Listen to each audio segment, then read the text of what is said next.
কারা রিপোর্ট দিয়েছে আমি এখনো পড়িনি সেই রিপোর্ট। সিকিউরিটি কাউন্সিল আমি শুনেছি, সেটা পড়িনি। ওখানে হয়তো কিছু অবজারভেশন দিতে পারে, আমি না দেখে বলতে পারবো না। আমরা এগুলো আমলে নিচ্ছি না, রিপোর্টও এখনো পড়িনি। আমিও গুঞ্জন শুনছি। আইন শৃঙ্খলা নিয়ে সন্তুষ্টির বিষয়টা জনগণ বলবে। আমরা তো সবসময় বলবো আমরা আইন শৃঙ্খলা পরিস্থিতি উন্নত করতে পেরেছি, তবে জনপ্রত্যাশা অনুযায়ী উন্নীতকরণের জন্য আরও সময় লাগবে। আমাদের এখন মাত্র 6 মাস পার হলো, এর মধ্যে আমরা অনেক সংস্কার কাজ করেছি এবং আইন শৃঙ্খলা রক্ষাকারী বাহিনীর প্রশংসনীয় বিভিন্ন উদ্যোগ আপনারা দেখতে পেয়েছেন। আমরা আশা করি 180 দিনের মধ্যে সরকারের বাস্তবায়িত এবং যেগুলো শুরু করেছে ইনিশিয়েটেড অনেক কর্মসূচি, এগুলো প্রশংসিত হয়েছে। মাননীয় প্রধানমন্ত্রী নেতৃত্বে আমরা দুই একটি সংকটময় মুহূর্ত খুব সফলতার সাথে মোকাবিলা করেছি। যেমন মধ্যপ্রাচ্য একটা যুদ্ধ পরিস্থিতির কারণে জ্বালানি তেল এবং গ্যাসের সরবরাহ নিয়ে সারা বিশ্বে সংকট সৃষ্টি হয়েছিল, বাংলাদেশও তার বাইরে নয়। কিন্তু আমরা দীর্ঘ 1 মাস পর্যন্ত কোনো জ্বালানি তেলের বা গ্যাসের মূল্য বৃদ্ধি করিনি। একটা পর্যায়ে বুড়ো মৌসুমের সময় শেষ হয়ে যাওয়ার পরে মনে হয় 14 কি 15 এপ্রিল, আমার ঠিক মনে 16 এপ্রিল হতে পারে, তখন আমরা সহনীয় মাত্রায় জ্বালানি তেলের মূল্য বৃদ্ধি করেছি।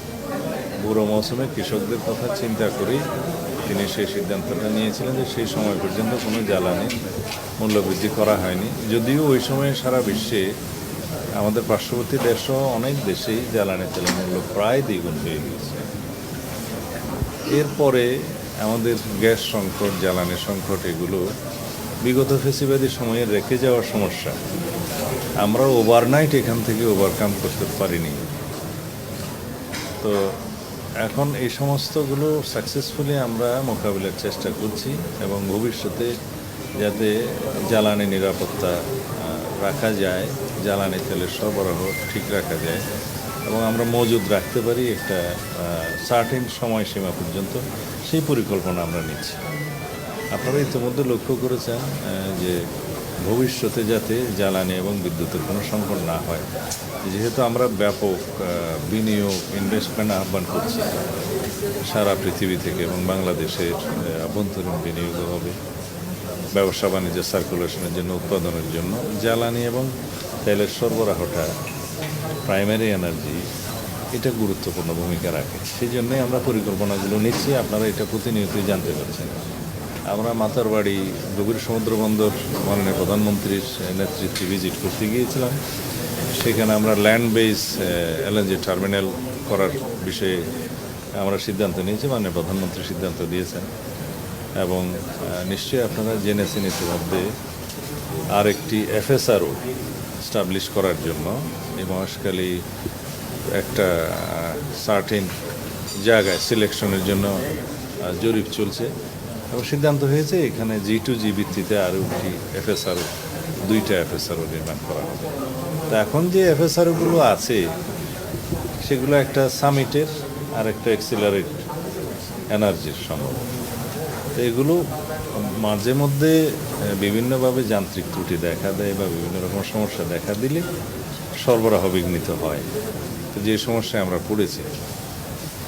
এছাড়া গ্যাসের যে আমদানি নির্ভরতা বিগত ফেসিবাদী সরকারের সময় সৃষ্টি হয়ে গেছিল, এখান থেকে আমরা বেরিয়ে আসার জন্য দেশের অভ্যন্তরে এবং অনশোরে গ্যাসের অনুসন্ধান কার্য শুরু হয়েছে। তাতে করে আগামী কয়েক বছরের মধ্যে আশা করা যায় ইনশাআল্লাহ আমরা আমাদের নিজস্ব সম্পদেই এই গ্যাসের সমস্যাটা সমাধান করতে পারব। এইভাবে অন্যান্য ক্ষেত্রে, ডেভেলপমেন্টের ক্ষেত্রে যেগুলো প্রতিশ্রুতি ছিল, আমরা প্রথম মন্ত্রিসভা বৈঠকেই যে কৃষি লোন মাফ করা হয়েছে 10,000 টাকা পর্যন্ত সুদসহ, সেটা আমরা প্রথম মন্ত্রিসভা বৈঠকে আমরা অনুমোদন করেছি।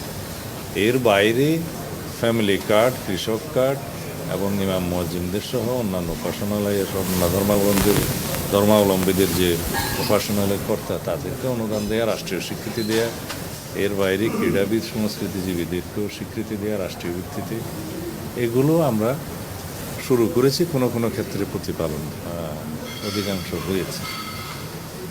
আর অন্যান্য বিষয়ের ক্ষেত্রে আমরা যেমন খাদ্য নিরাপত্তা নিশ্চিত করার জন্য আমরা আমাদের পরিকল্পনা প্রায় বাস্তবায়ন করে ফেলেছি এইবার। আমি এই খাদ্য প্রকিউরমেন্ট কমিটির জাতীয় কমিটির সভাপতি হিসেবে সিদ্ধান্তগুলো দিয়েছি এবং আমাদের খাদ্য নিরাপত্তা বিল্ড হয়েছে।